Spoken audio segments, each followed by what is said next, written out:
Hello everyone, my name is David. Today we are going to take a look at another horrible case with you.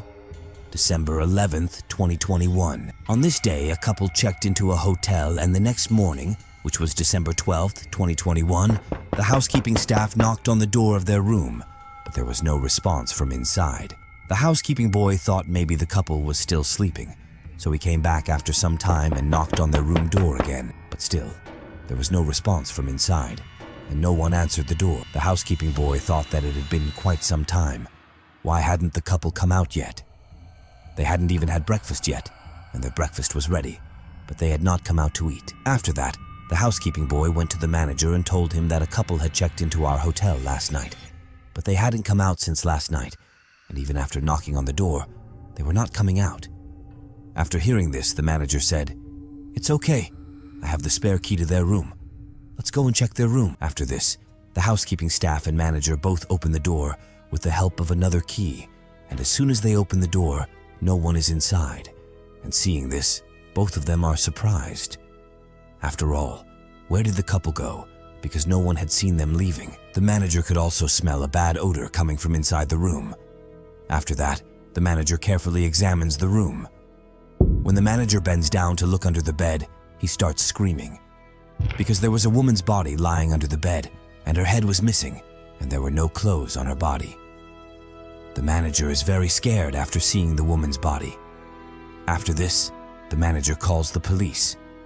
After some time, the police team arrives there, and the police also get nervous after seeing the body of that woman. After this, the police thoroughly check the room, but the head of that woman was not present in this room. In addition, there was also a tattoo mark on this woman's body, but the killer had damaged the tattoo with a knife so that the tattoo could not be identified, and the head of that woman was also not present with the body, so it was almost impossible to identify that body. In this way, whoever killed this woman was very smart. He did not leave any clue behind which could lead to identifying that woman. When the police didn't know about the person, they couldn't reach the killer. Now, the biggest challenge for the police was to find this woman, whose body they found. Who is this woman? What is her name and where does she live? Afterwards, the police tell the manager, "When these people came to stay in your hotel at night, they must have given you their name and ID." Then the manager tells his staff to bring the register, and it is found through the register that when the couple came to stay here at night, their names were Rubina Begum and Amjad Khan. But the hotel staff made a big mistake here. They did not take their ID proof, but they had written their address in their register. Then a police team reaches that address, but there was no one by the name of Rubina Begum and Amjad Khan living there. This means they had given the wrong address at the hotel. Afterwards, the police carefully examined the CCTV camera installed in the hotel. Although the faces of that couple are seen in the CCTV camera, they had worn masks, and because of the mask, it was very difficult to identify them. Because the flu of the coronavirus was going on in 2021, everyone was wearing masks at that time, making it difficult to identify them. After that, around 3 a.m., a lone boy with a bag in his hand leaves his room, and all this incident was captured in the CCTV camera. The police now knew that this boy had murdered the girl, but he was so clever that he did not bring any motorcycle or scooter with him. He came to the hotel by walking, and left the hotel by walking. After that, the police start checking the cameras of nearby shops and hotels. The police were sure that they would find some evidence to reach the murderer. Then the police find footage of the boy heading towards a place where there was neither a hotel nor a shop, nor a bus stand, nor an auto stand. Then why did the boy go to that unknown road? After that, a police team starts investigating that area. The police thoroughly search everywhere, and the road ends ahead, and there was a very deep pit there. Inside the pit, the police saw a black envelope. But now the problem in front of the police was that the pit was quite deep. Therefore, the police call a special team to go inside the pit. As soon as the special team arrives, they open the envelope inside the pit and find the head of a woman inside. Where the police found a woman's body, they also found a purse. Inside the purse, they found a doctor's prescription with the name Poonam Pal written on it. Now the police have discovered that the murdered woman's name is Poonam Pal, The doctor whose prescription was found has a clinic in Goragayon. Following this, a police team visits the doctor, showing him a picture of the deceased woman. Upon seeing the picture, the doctor identifies and mentions that the girl and her husband had come to him for medication. He also notes that when they paid him, they didn't give cash but paid online. The police then use UPI ID to trace the couple's address. It is revealed that the woman's name was indeed Poonam Pal, and her husband's real name is Ram Silachan Pal.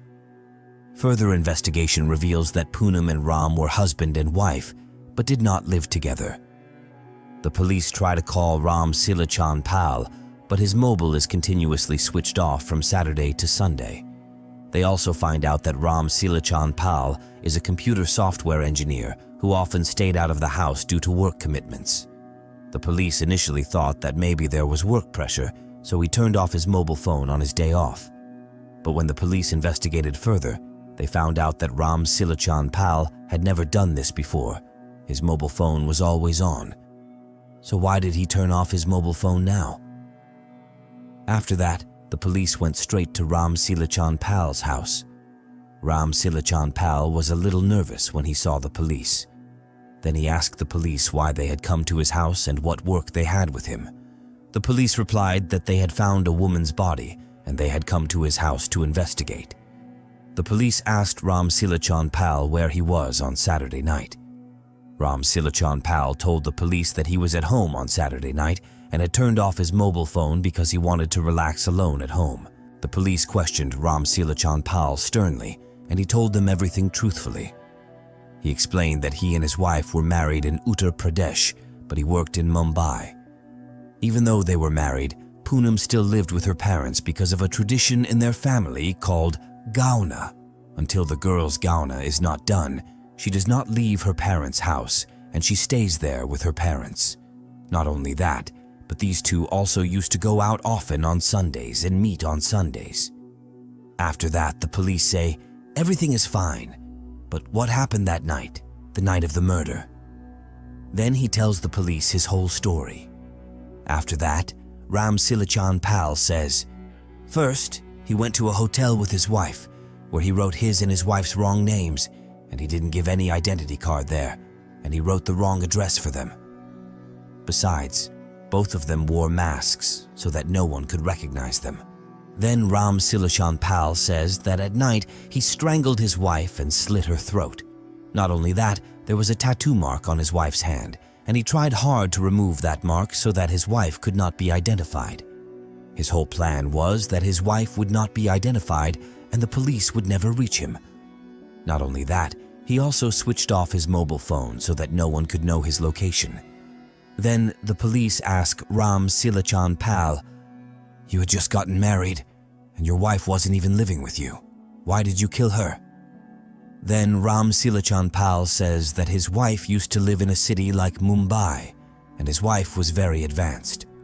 Although he loved his wife very much, his wife had many male friends, and not only that, he had asked his wife if she had a boyfriend, to which his wife had said yes, she had a boyfriend, and she was very close to him. Ram Silachan Pal didn't like this. He felt that his wife could deceive him in the future, so he quietly called his wife out of the house and took her to the hotel, where he killed her.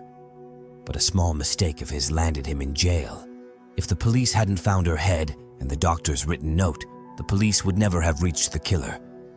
But the mindset of this man is very strange. How could someone do this to his wife? I think he is giving the wrong reason to the police, or maybe he is not mentally well.